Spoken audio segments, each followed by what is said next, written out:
예, 계속됩니다. 불편한 방송입니다. 두 번째 계속 이어집니다. 보이시다시피 카카오와 네이버에 관련된 오늘 내용들입니다. 손실케어 솔루션 참 이 두 종목 답답하게 그지없는 종목이죠. 자, NH투자증권의 우리 투자자분들의 현재 상황 보면 보이시죠? 이게 손실 투자자 비율이 역대급 100%입니다. 그러니까 이제 네이버를 이제 보유하신 분들의 현재 수익률은 전원 다 손실이다라는 거죠. 기준일 종가가 이제 15만 원 중반대인데 뭐 이런 무릎과 어깨에 자리매김하고 있는 평균 단가도 확인해 볼 수 있는 상황이고요. 이게 이제 카카오죠. 역시 카카오도 손실 투자자율 100%. 뭐 이렇습니다. 무릎과 어깨 상당히 암울한 종목일 수도 있는데, 자, 카카오의 주가의 흐름은 이렇습니다. 사실은 이제 일봉의 모습이고요. 우리 월봉, 주봉 한번 볼까요? 주봉의 모습 보면 이렇게 쭉 미끄럼틀 타고 있습니다. 네이버도 보죠. 네이버도 뭐 비슷합니다. 이런 상황이에요. 자, 제가 이제 담당자 이제 커버리지 하고 계시는 우리 NH투자증권 리서치 본부의 이 안재민 부장이 보셨습니다. 안녕하세요. 안녕하십니까. 좀 불편하죠? 많이 불편합니다. 좀 우울하지 않아요? 요즘, 우울합니다. 굉장히 지금 스트레스를 받고 있는 이 네이버와 카카오의 주주분들은 지금 이 방송을 보고 계실 텐데, 또 다른 한편으로는, 이걸 기회로 보시려는 분들도 사실은 일부 있을 겁니다. 어떤 메시지를 오늘 전달해 주셔야 하냐면 이겁니다. 제가 두 가지 숙제를 드릴 건데, 네이버 카카오에 대한 진단, 그리고 만약에 저도 아직 결론은 모릅니다만 뭐라고 좀 말씀할지 모르거든요. 홀딩이 만약에 아니라면 지금 커버리지 하고 있는 종목들 중에 대안을 좀 줄 수 있는지에 대한 그 메시지 숙제를 한번 두 가지를 드릴 겁니다. 일단 뭐 첫 번째 과제 숙제에 대한 좀 두 가지씩 결론만 좀 듣고 싶거든요. 어떻게 말씀을 해주실까요? 손실률이 100%, 손실률이 100%는 아니죠. 네, 손실을 보신 분들이 100%인데, 이대로 팔 수는 없습니다. 일단, 여러 가지 요인들이 좀 있었어요. 주가가 안 좋았었던 요인들이 뭐 크게 한 3, 4가지 정도일 것 같은데요. 작년부터 해서 AI 시대가 왔는데, 이제 빅테크 업체들이랑 경쟁해서 이길 수 있느냐에 대한 우려가 하나 있었던 것 같고요. 중간에 이제 알리, 테무 같은 이제 차이나 커머스 업체들로 인해서, 그러니까 네이버의 커머스 경쟁력이 좀 빠질 수 있는 거 아니냐. 거기에 쿠팡에 비해서 이제 쿠팡이 매출 성장률이 이제 YOY로 전년 동기 대비 한 20%대 성장을 보이는데 네이버는 10%대 성장을 보여요. 그러면 이제 1위 사업자가 쿠팡인데 1위 사업자는 20%, 네이버는 10%대. 그러면 격차는 계속 벌어지는 거 아니냐. 요런 이제 커머스에 대한 우려. 그다음에 이제 라인 사태가 있었죠. 이제 LY콥이라고 하는 이제 일본에 상장되어 있는 회사의 지분을 절반 정도 가지고 있는데 이 회사 지분을 일본 정부가 강제적으로 팔으라라는 이슈가 좀 되면서 정치적인 싸움이 됐고 지금은 일단락이 됐습니다만 더 이상 이제 가지고 있는 LY콥이라는 주식이 네이버와 이제 연관이 있느냐. 네이버가 거기 가가지고 원래는 일본에서 좀 커머스도 해보고 검색 엔진도 네이버 거로 교체를 해보고 이런 것들을 해보려고 했었는데 그러면 네이버의 또 한 축인 글로벌 사업이 조금 기스가 난 게 아닌가. 이런 좀 우려들이 주가를 좀 짓눌렀던 것 같고요. 그러면서 사실 뭐 신저가를 늘 기록을 하고 있는 상황인 것 같아요. 근데 결론은 그래도 이건 아니지 않나라는 게 일단 오늘의 제 결론이고 좀 전에 이제 저희 방송하기 전에 보니까 2019년인가요? 19년 이후로 최저가 수준으로 이제 19년도 7월 달 정도 이후에 거의 이제 최저 수준인데요. 일단 좀 제가 걱정이 덜 된다라고 말씀을 드리는 이유가 저희가 흔히 말하는 밸류에이션 지표가 이제 낮아질 만큼 낮아졌습니다. PER이 16배 정도 수준이고요. 올해 내년 비슷하게. PBR이라는 지표가 1배, 1.1배 혹은 1.0배 정도 수준. 이제 됐는데 여기서 그럼 더 내려갈 구석이 어디 있느냐라고 했을 때 좀 저는 그렇지 않다라고 보고 있고요. 리포트 이제 제목에서도 정말 좋다라고 말씀을 좀 드렸는데 실적이 올해 일단 너무 좋습니다. 근데 이제 올해 영업이익이 한 1.9조 정도 지난해 대비 한 30% 늘어날 걸로 이렇게 보고 있는데 이 부분들이 아직 시장에 조금 반영이 덜 된 게 아닌가. 네이버는 성장주입니다. 근데 이제 성장을 못 해왔어요. 21년, 2년, 3년, 4년. 3년까지요. 코로나 지나고 나서 좀 부진했던 실적들, 실적 성장률을 보였는데 그 과정에서 이제 아까 보셨던 LY콥 같은 이제 글로벌 사업을 하는 한 축도 조금 부러졌어요. 그러면 니네가 과연 성장주냐 혹은 내수주냐라는 컨셉에서 지금의 뭐 기관 투자가들 쪽을 보면 내수주로 많이 평가를 하는 것 같아요. 그러면 내수주가 되는 순간 제가 통신업도 맡고 있지만 밸류에이션이 훅 내려가 버리거든요. 저희의 뭐 제가 하고 있는 통신 아니면은 저희 이제 다른 연구원들이 하고 있는 뭐 유통이라든지 다 PR이 10배가 채 안 되는 종목으로 디레이팅이 되고 있는데 네이버가 지금 현실은 그 귀로에 좀 서 있는 게 아닌가라고 저희는 보고 있습니다. 다만 저는 아직 손을 놓지 않았다. 그러니까 네이버가 보여줄 게 여전히 많고요.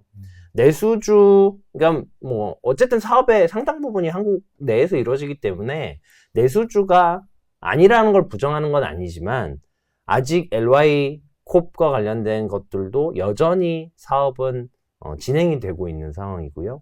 그다음에 최근에 상장 이후에 주가는 조금 빠졌지만 글로벌 시장에서 웹툰을 이제 좀 본격적으로 드라이브를 거는 게 올해 하반기 혹은 내년 상반기까지일 거고, 그러면 글로벌 비즈니스도 다시 좀 할 수 있는 부분들, 그리고 저희가 2년 전에 미국에서 포시마크라는 이제 중고거래 사이트를 하나 인수를 했는데 이제 이 부분들도 이제 좀 흑자로 전환이 시작이 됐거든요.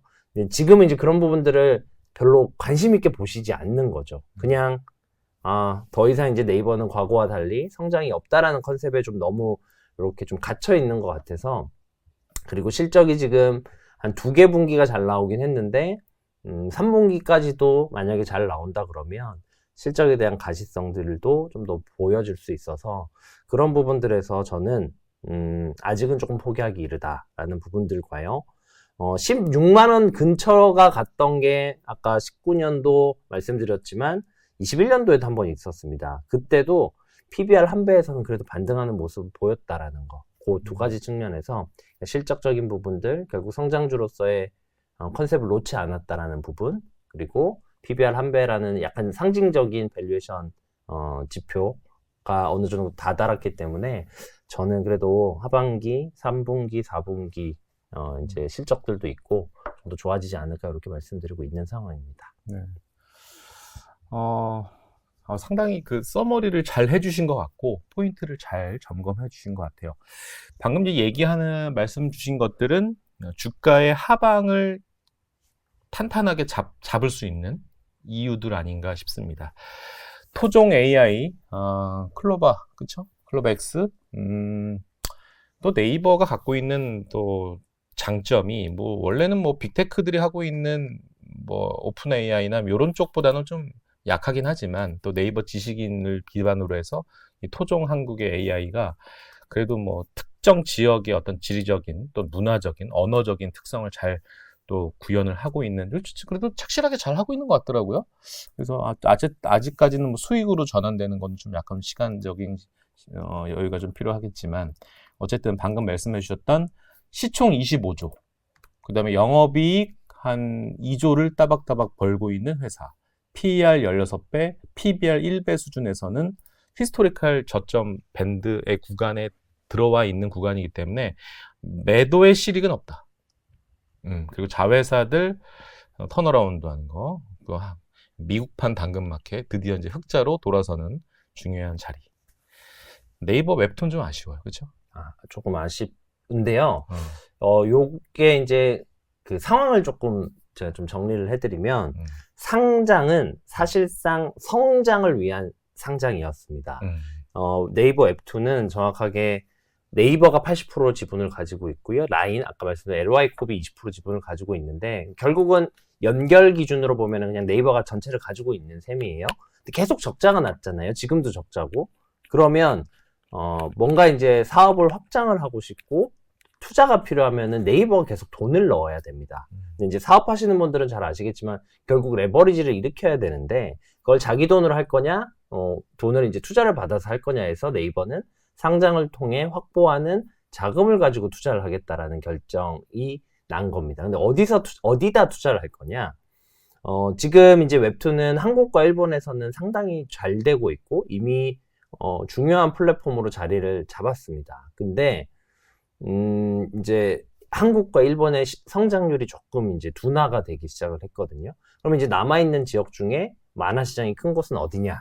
그러면 미국, 남미, 유럽 이런 쪽으로 가야 돼요. 근데 사실 네이버라는 플랫폼 자체가 뭐 서양보다 외국에서는 어쨌든 인지도가 현저히 떨어지는데 갑자기 웹툰을 한다 그래서 가입자가 모이거나 하기가 정말 어렵습니다. 근데 그러기 때문에 나스닥이 상장을 한 거고 인지도 제고 그러면서 또 돈이 어쨌든 가입자를 모으기 위해서는 초반에 마케팅이 좀 필요한데 그런 부분들 때문에 이제 그 상장을 해서 받은 돈으로 지금부터는 아마 미국, 유럽, 남미 이런 쪽에서의 좀 공격적인 드라이브를 걸 것 같아요. 그러면 당연히 영업이익은 망가질 겁니다. 오히려 이제 트래픽들, 뭐 이제 유저 지표라든지요, 그다음에 매출액 이런 것들이 좀 올라오는 모습들을 보여주면 오히려 주가는 손익은 망가지더라도 주가는 빨리 회복이 될 수도 있을 거고 그게 잘 되면 사실은 네이버 입장에서는 글로벌 비즈니스에 또 한 축이 생기는 거니까 이런 부분들도 저는 좀 기회가 남아 있다라고 일단 보고 있는 상황입니다. 예. 뭐 커머스의 플랫폼, 서칭 플랫폼으로서의 이익은 따박따박 나오고 있는데 저는 이제 개인적으로 이 클라우드 이쪽에서는 계속 적자잖아요. 그래서 네. 이쪽은 뭐 계속 R&D라고 그냥 이해하고 있으면 될까요? 클라우드는 돈을 못 벌잖아요, 지금. 이제 돈을 못 벌긴 하는데요. 사실상 이제 그래도 AI와 가장 접목해서 할 수 있는 부분들이기도 하고 어쨌든 요거는 아직 기업체들, 대기업들은 사실 대기업의 이제 계열사로 있는 SI 업체들이 다 있잖아요.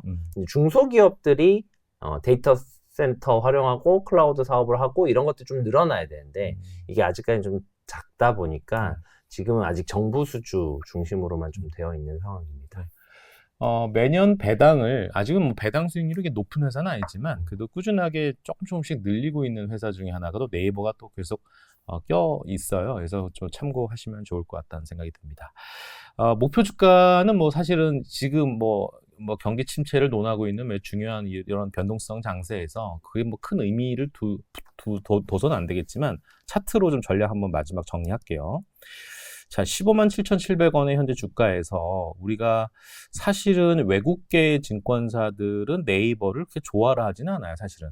목표 주가가 그렇게 썩 높지 않다는 얘기거든요. 그래서 현실적으로 만약에 금리 인하가 이제 9월에 실현이 되고 쭉쭉쭉 인하 베이스로 가면은 그래도 플랫폼 성장주니까 그렇게 나쁠 것 같지는 않다라는 생각이 있어서 만약에 20만 원 근처 오면은 한번 뭐 애널리스트한테 이런 질문하면 참 맞지 않는 질문이긴 하지만 좀 종목 교체에 대해서도 한번 좀 생각을 해봐야 되지 않을까요?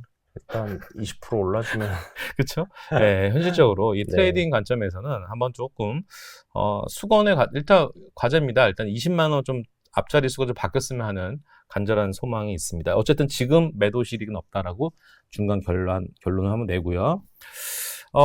카카오가 좀 불편하긴 한데 카카오 이것도 레포트가 준비되어 있거든요.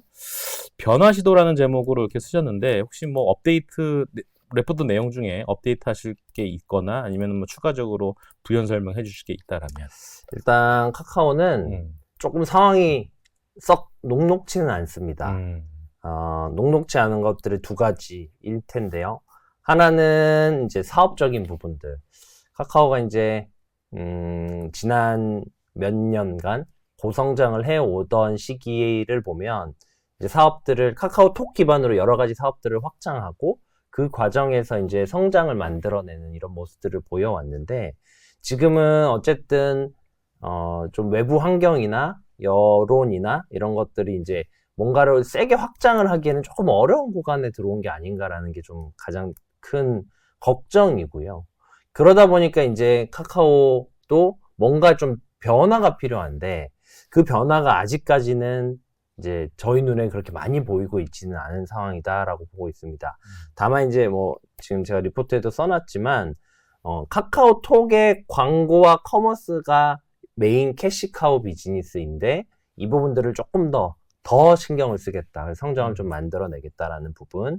그리고 그동안 AI 이야기는 사실은 많이 하지 않았던 회사가 카카오입니다. 네이버는 좀 적극적으로 한 거에 비해서 하지 않았는데 AI를 좀 활용을 해 보겠다라는 이야기를 했고요.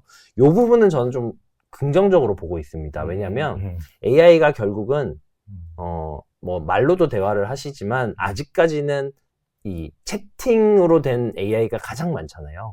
근데 한국에서는 누가 이 채팅과 관련되어 있는 서비스를 제일 잘하는 애가 누구냐라고 하면 그건 뭐 독보적으로 카카오톡이거든요. 그런데 이제 여기에 어떻게 서비스를 붙이고 기술적으로 붙일 거냐는 이제 저도 지켜봐야 되는데 어쨌든 그런 AI를 좀 해보겠다라는 전략 자체는 긍정적으로 보고 있는 상황이고요. 그래서 이제 이런 것들이 조금 해소가 돼야 되지 않나라는 거가 이제 좀 이슈가 있습니다. 근데 다만 이제 뭐 저희 김범수 의장도 지금 이제 계속 언론에 조금 이제 나오고 있으신 상황이고 또 그 가지고 있는 자회사들 특히 미디어 사업 같은 경우에 또 미디어 사업 자체가 또 좋지 않아요. 자회사들 중에 보시면 미디어 엔터 비즈니스 자체도 좀 좋지 않고 등등 여러 가지 좀 안 좋은 것들이 조금 이렇게 몰려 있다 보니까 주가가 더 조금 부진한 상황이지 않나 라는 부분들 하고요. 아까 네이버 이야기 드리면서 밸류에이션을 조금 이야기를 드렸는데 조금 비싸요. 비싸네. 예, 아무래도 이제 여러 사업들을 하다 보니까 적자 사업들도 좀 있고 이런 이슈들 때문에 그런데 어차피 카카오와 네이버는 주식 방향성이 크게 다르지는 않습니다. 늘 그래 왔듯이 각도의 차이는 있을 수 있지만 크게 다르지는 않고요. 그리고 뭐 실적으로만 놓고 보면 카카오도 올해 실적이 그리 나쁘지 않습니다. 네. 이제 작년 같은 경우에는 역성장을 보였는데요. 근데 올해는 그래도 플러스 지금으로는 한 20%대는 충분히 성장할 것으로 보고 있기 때문에, 카카오도 조금 일정 시점부터는 좀 반등을 하지 않을까, 그렇게 보고 있는데요. 조금 더 아까 말씀드렸던 그런 전략들이 조금 더 구체화되는 시기가 반등의 타이밍을 잡지 않을까, 이렇게 좀 말씀드리고 있습니다. 이 모든 주범은 다 엔비디아가 만든 것 같아요. 실적 눈높이가 그렇죠. 너무 높아져가지고.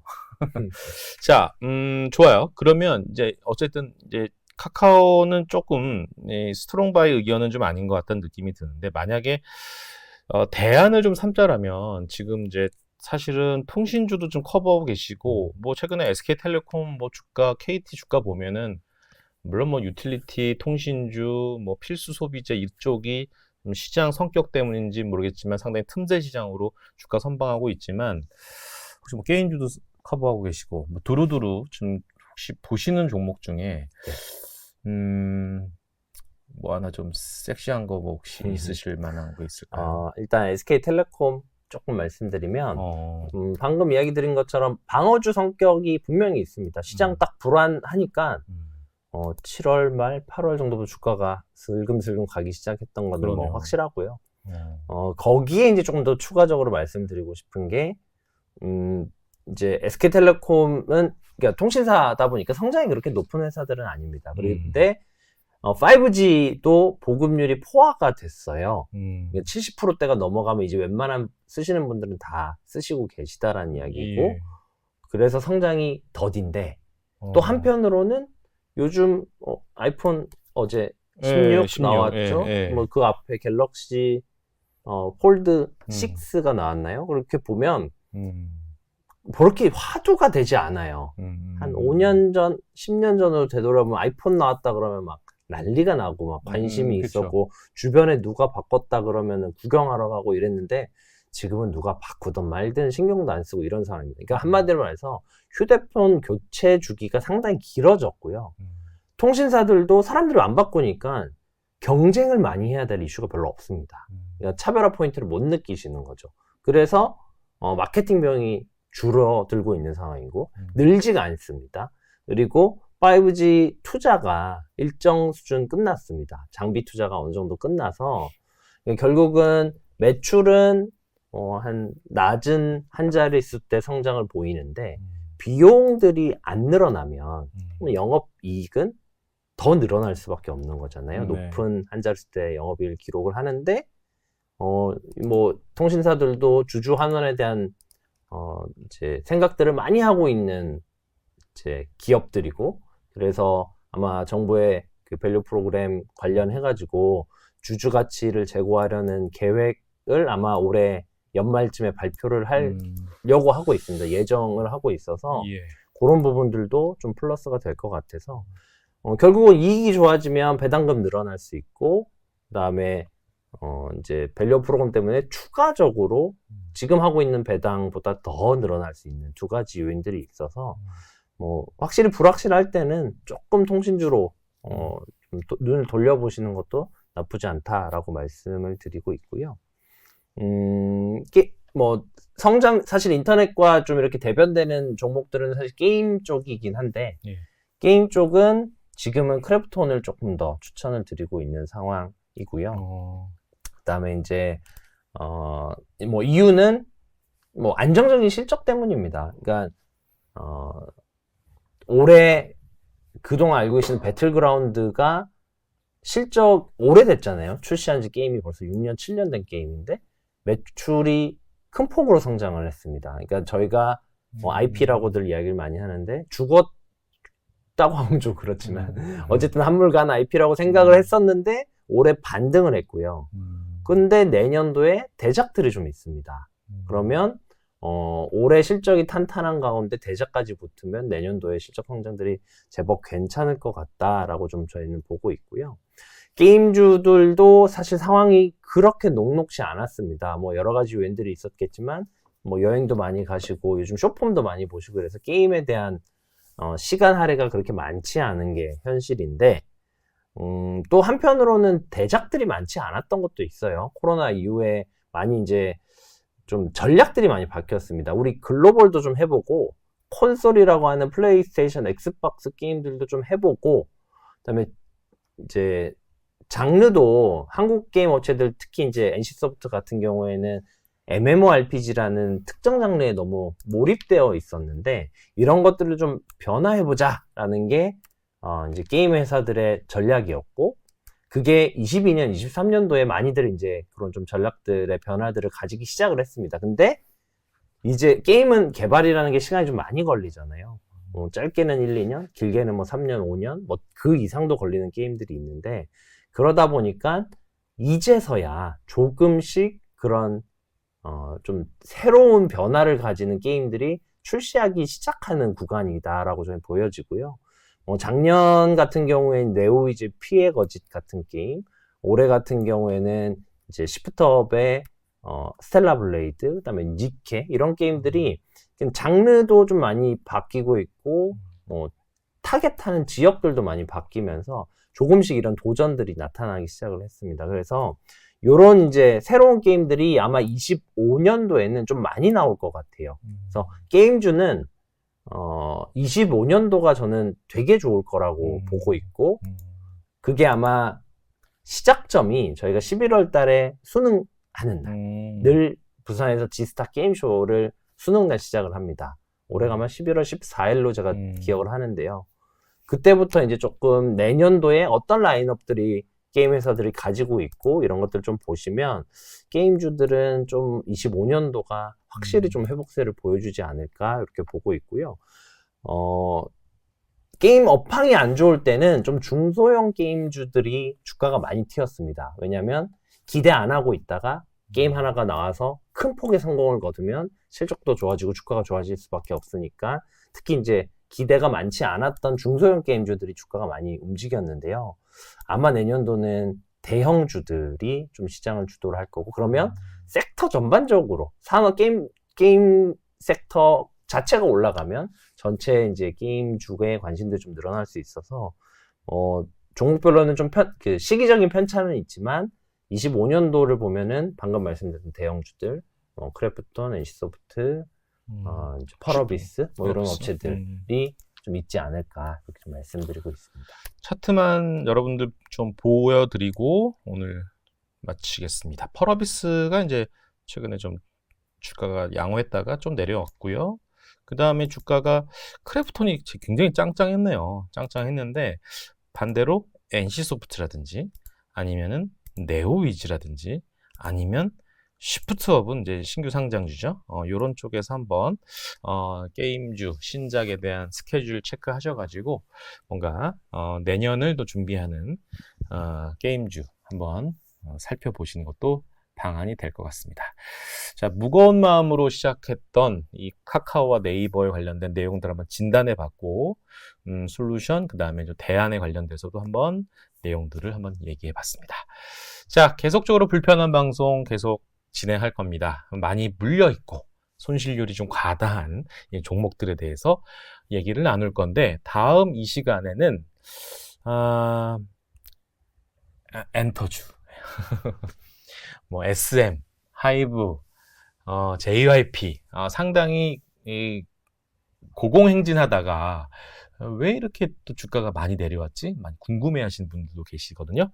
엔터주에 관련된 내용들을 두루두루 종목별로 한번 점검해보는 시간을 가져보도록 하겠습니다. 자, 오늘 시간 안재민 연구원님 도움 말씀 감사합니다. 감사합니다.